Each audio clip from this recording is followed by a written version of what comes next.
Hi guys, welcome to my kitchen. Today I'm making cheesy beef sandwiches.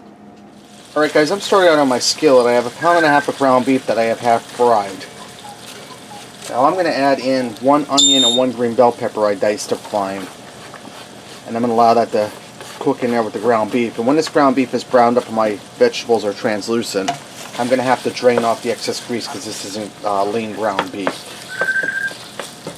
Alright guys, now that my ground beef is browned up and my vegetables are translucent and tender and I drained off that excess grease, I'm going to add in about 2 teaspoons of chopped up garlic. If you use fresh, use about 2 cloves. I'm going to add in 2 teaspoons of Montreal steak seasoning. And I'm just eyeballing everything guys as usual. I'm going to add in about 3 tablespoons of Worcestershire sauce.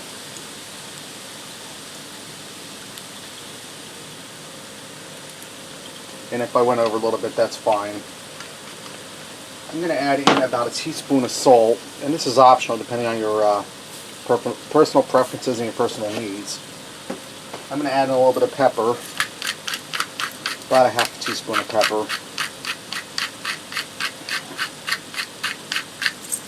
I'm going to give that a stir and allow that to fry just for a minute here, guys. I'm not going to go anywhere. I'll keep you on camera while I do this. Let me turn my heat back on. I have my heat turned off.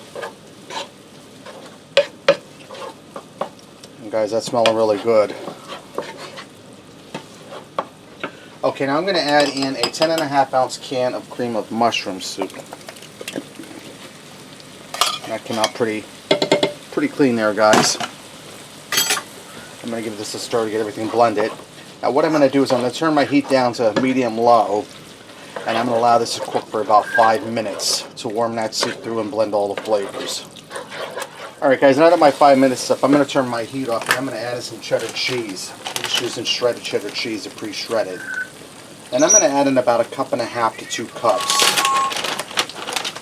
This right here, you don't want to put your wrapper in or your bag. That's roughly about 1 cup.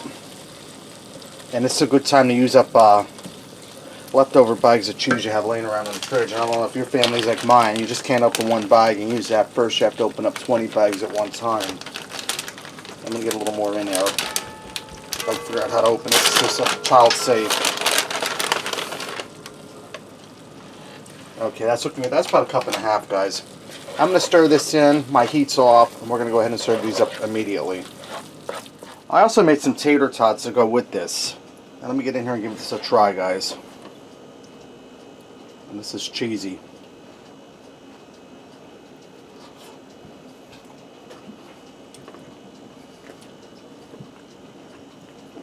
It's really good. Creamy, cheesy. Tastes sort of like a cheesesteak. That's really good, guys, and it wasn't hard at all. Alright, there you have it. Cheesy beef sandwiches. Give it a try. Thanks for watching. And until next time, I'll see ya.